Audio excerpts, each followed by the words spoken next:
Happy Pride readers. Welcome to Pride Book Fest. My name is Adri. I'm a queer, trans, non-binary, Mexican-American book reviewer, YouTuber, and writer, and my YouTube channel is Perpetual Pages, and this is a Pride Book Fest Outburst. Today, I'm talking with Anna-Marie McLemore about how they explore queerness and transness in their books.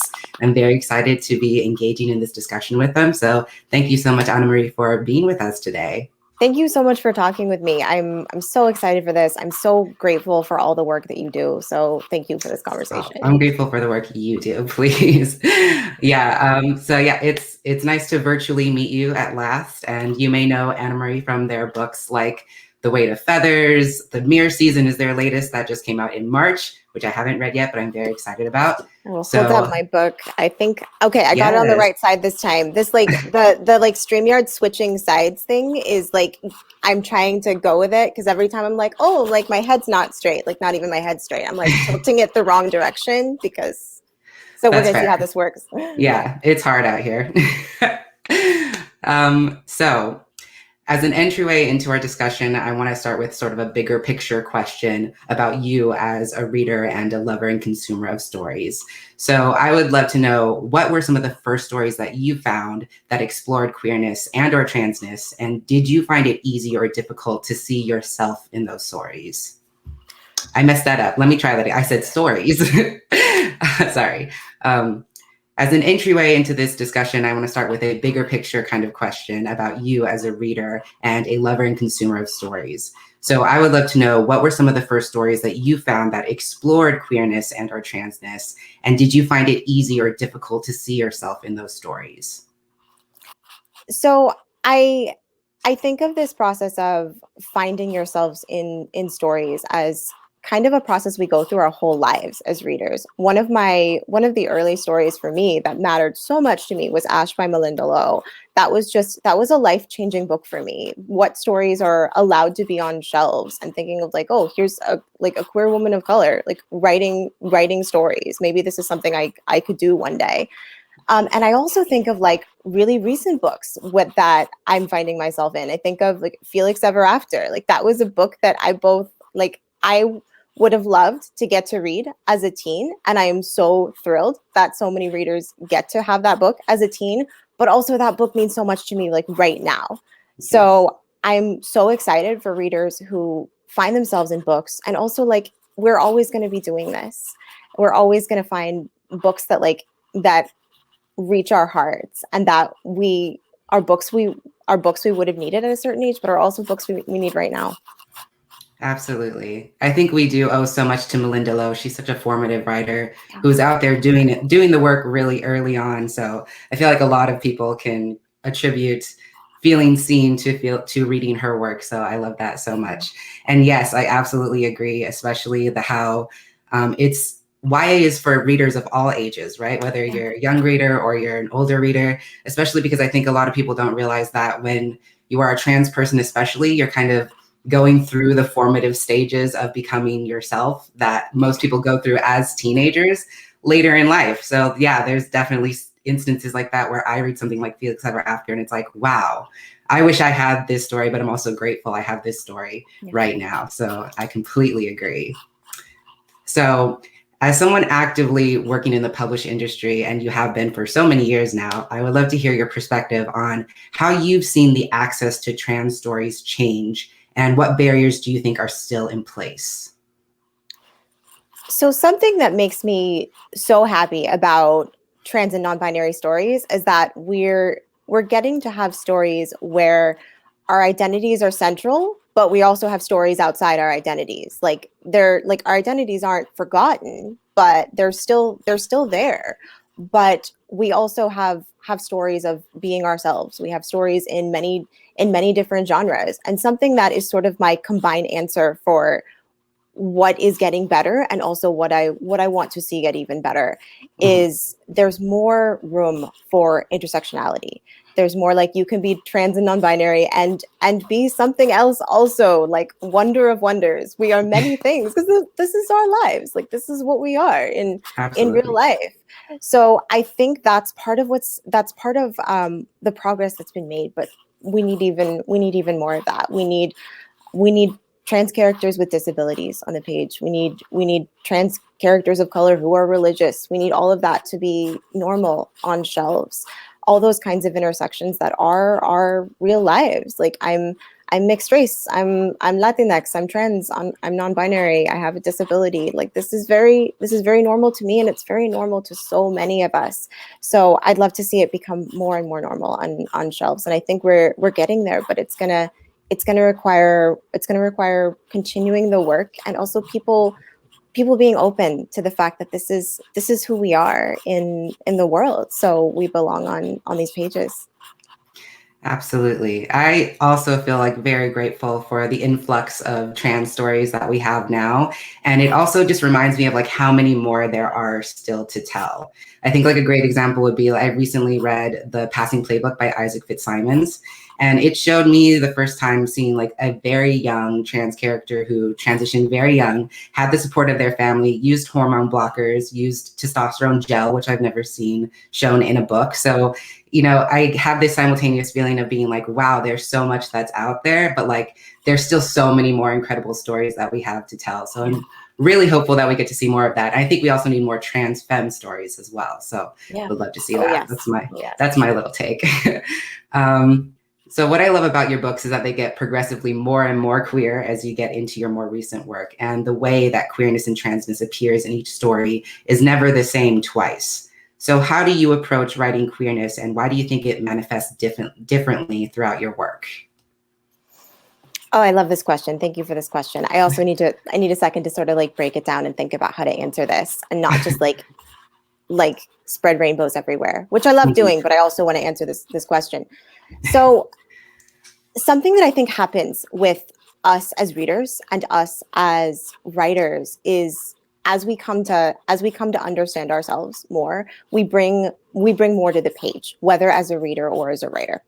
So as I think more about queer identity and trans identity and intersectional identity, I think I gave myself space to have more and more nuance, and that nuance was there in the in When the Moon Was Ours, in Wild Beauty, but I also got a little bit more space to explore it. Like I'm thinking, like it was sometimes it's kind of what can I get away with? Like in Blanca y Roja, which is this book, I have Paige Ashby, who's a non-binary boy who uses alternating pronouns, and that was kind of like, can I do that thing? Like let's see if I can get away with it.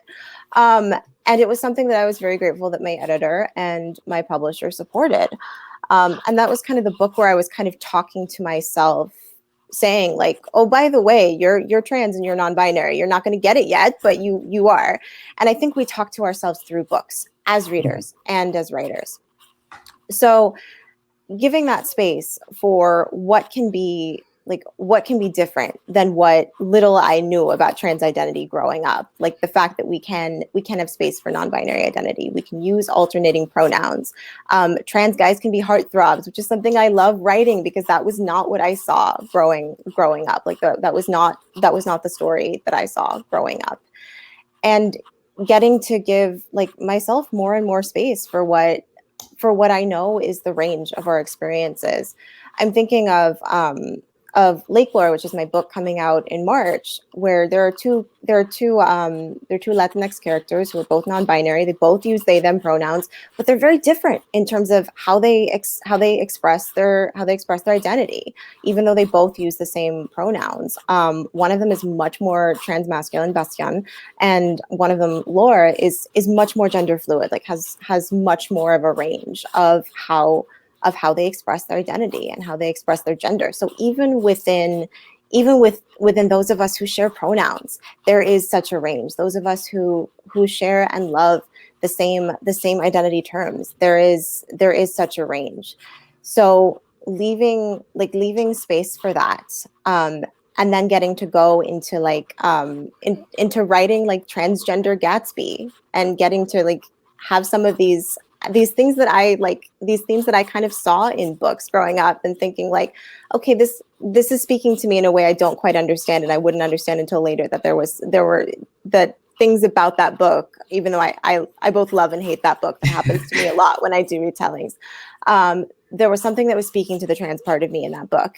And reading that book and in high school and thinking like the scenes with Gatsby and Nick seem real gay. Like, does this seem real gay to anyone else? Yeah. And like getting to give space to that and space to some of the things that so many of us saw, and getting to go deeper into intersectional identities. And I keep saying the phrase getting to, it's because I feel so grateful to do this. I feel grateful to tell these stories.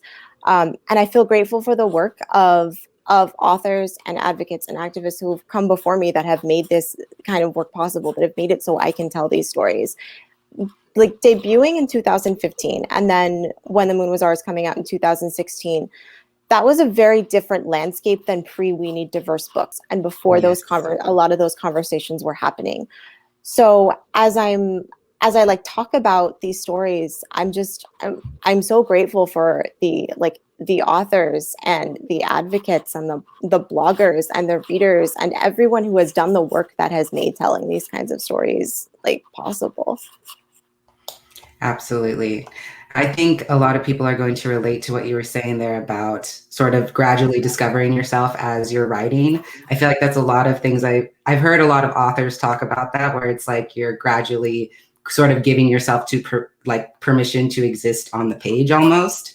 So yeah, I think that's going to relate to a lot of people, and I appreciate you speaking to that. And I also appreciate what you said about people who share the same pronouns and identities. There's such a range and there's such a variety of ways to experience transness that don't map one-to-one on every single person. So I think that's incredibly true, and that's part of why I love the variety of characters that you've given us.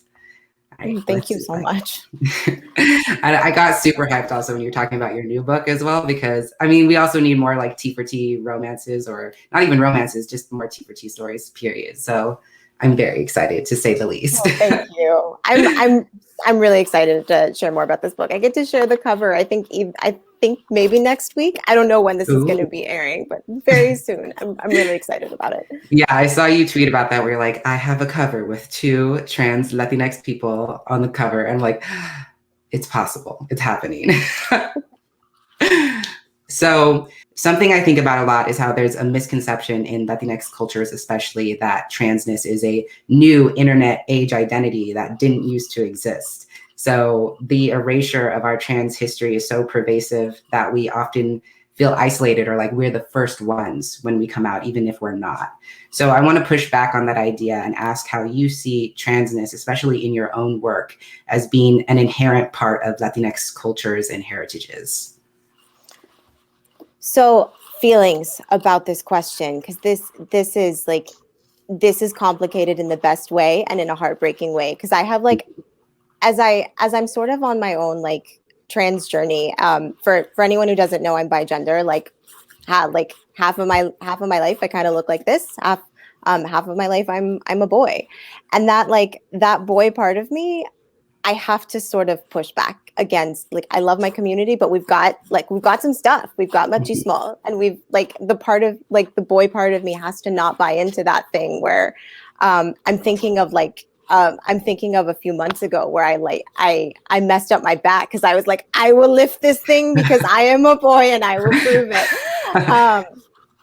So resisting that, but also realizing like there is space for this, like woven into our blood, like woven into our identity. Spanish, like I love Spanish. It's a very gendered language. Mm-hmm. A lot of indigenous languages, at least the ones I'm familiar with, are not. Like names are not as gendered, like words are not as gendered. So this complicated relationship with what is gendered in a binary way, and realizing that some things are linguistically, but also a lot of our languages aren't. Like a lot of them are not as gendered as people, especially people outside of the Latinx community, may believe them to be. So there is that space there. Like there is often in indigenous traditions more room for us to name ourselves in ways that are not as gendered. So that's something that that sometimes isn't realized, like I said, especially outside of the Latinx community. Like we have that kind of space. And also sort of what I was talking about before with intersectional identity. We are here. Like we have been here. And that's something that took me a while to like actually embrace, because it was always obvious to me, because we existed. Like, okay, there have been people of color throughout history. That's obvious. Even if it doesn't seem to be obvious to some people, it's obvious to me, it's obvious to my family.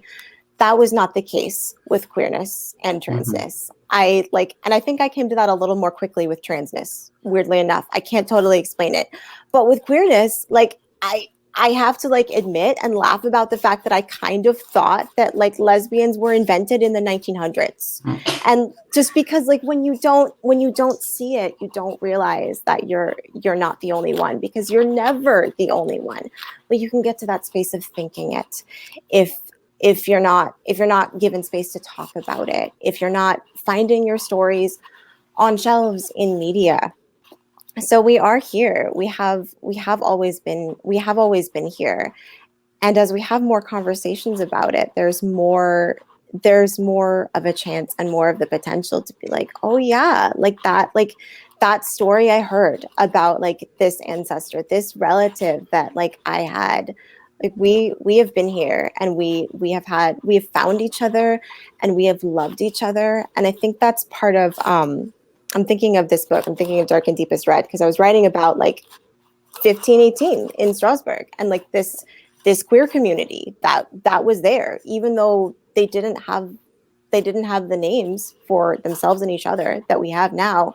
They still find each other, because that's what we do, like throughout history, whether we have the same language that we have now or not. We find each other, and we love each other, and we're there for each other. And that's a lot of what our community is making each other family. Absolutely. I completely agree. I think a lot of that work has to do with, like you touched on, reclaiming the histories that we already have and that already exist, but that we just haven't seen before. So whether it's in fiction or nonfiction, I think I really appreciate people who are doing that work of reclaiming a history that's already ours, that we are just not privy to growing up for whatever reason. And I also agree with what you said about recognizing that, especially in Latinx cultures, like Spanish itself is a colonized language. Pretty much all of us have had our genders colonized or dictated by, European Western values in some ways. So it's hard to reclaim that space in your own culture, in your own way. So I definitely agree with what you're saying, and I appreciate you speaking to that. So on a related note, the genre that you write in, which is magical realism, is very deeply tied to Latinx and also African literary traditions. So what role do you see queerness and transness playing as a part of that tradition in your work? And how does the genre allow you to explore queerness?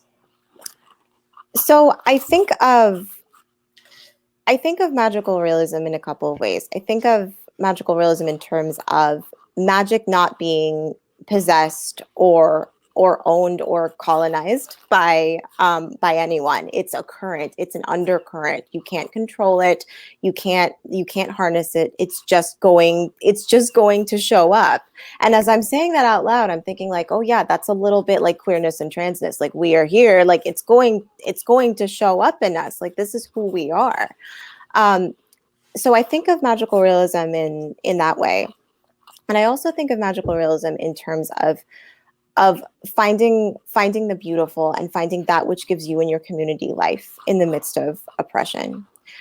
So that idea of finding each other as a queer and trans and non-binary family, and holding each other up and sharing space with each other and holding space for each other.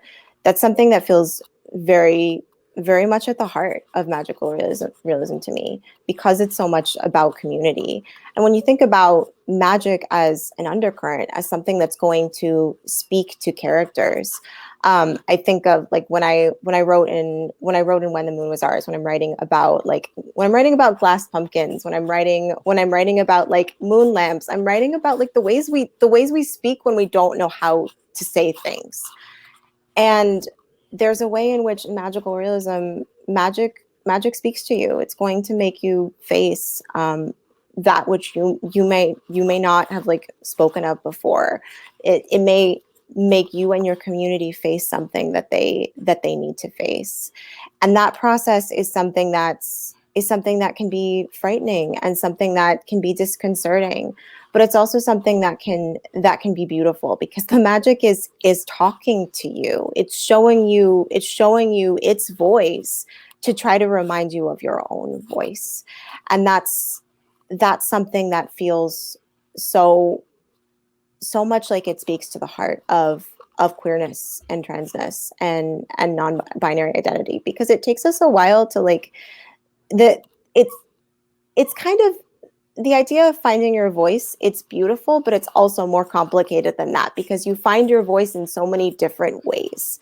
Like I found my voice as someone queer a long time before I found my voice as someone who's trans, as someone who's non-binary, as someone who's bigender. Like I didn't, until like fairly recently, I didn't know that bigender identity was possible. I didn't know I could be a boy sometimes and also be a girl sometimes. So this idea of magic and the seemingly impossible showing you the potential of what you thought was impossible is something that keeps lighting up magical realism for me in the context of queer and trans identity. Absolutely.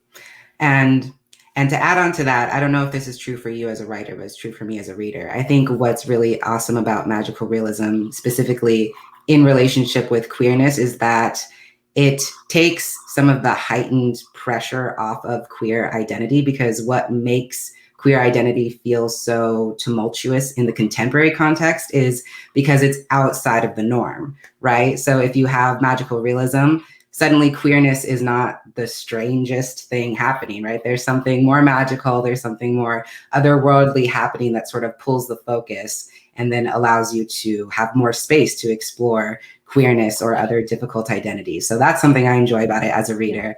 And I love that you write magical realism, and I hope you never stop, because it's fantastic. Thank you so much.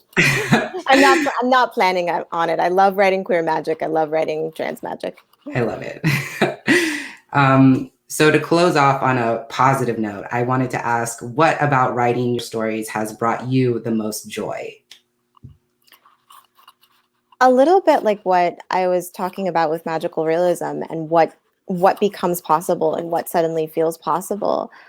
I didn't know that as much of my identities and as much of my communities was allowed on the page as like has been. And it's something I'm really grateful for. And it's something that kind of started with When the Moon Was Ours, because with The Weight of Feathers, I wrote about two families of color. I wrote about a Mexican American family, and when I did that, I sort of felt like I'd gotten away with something. So I thought, like, okay, I need to be good with this next book. Of course, it ultimately this is a book that turned out to be very brown and very queer and very trans, and realizing that was something that I could do. It's made me feel more in line with the fact that, like, okay, these are things we can talk about. Our identities are things we can talk about, and not only talk about, but celebrate. And we can celebrate that in each other, and we can encourage that in each other. And something I'm just sort of blown away by and really humbled by is whenever a reader tells me that one of my books is a small part of their journey, whether that's their journey, like figuring out that they're queer, figuring out that they're trans, non-binary, figuring out something of their identity. That's something I barely have words for about what that means to me. And that brings me so much joy to be a small part of anyone's journey that way, because like other stories and other people and this community have been part of mine. So it means a lot to me to be part of someone else's journey. Absolutely. And I am so excited for you because I think you're going to change so many more lives with your work. And I think I speak for myself and all your other readers when we say we're very excited to see whatever it is you do next. Like Well, I I just said, want to say again, thank you so much for talking with me. Like I said, I'm so grateful for the work that you do, and I'm so glad to get to talk with you. Thank you. me too. This is an honor, truly. Once again, thank you so much, Anna-Marie, for taking the time out of your schedule to come spend this time and share this space with me and have this discussion. I really appreciate it. And on both of our behalf, I think we both want to thank Pride Book Fest for making the space to facilitate this conversation. We really appreciate all the work that they have done. And I just want to say, as a closing, thank you so much for watching, and thank you for coming to Pride Book Fest for 2021. Thank you, everyone.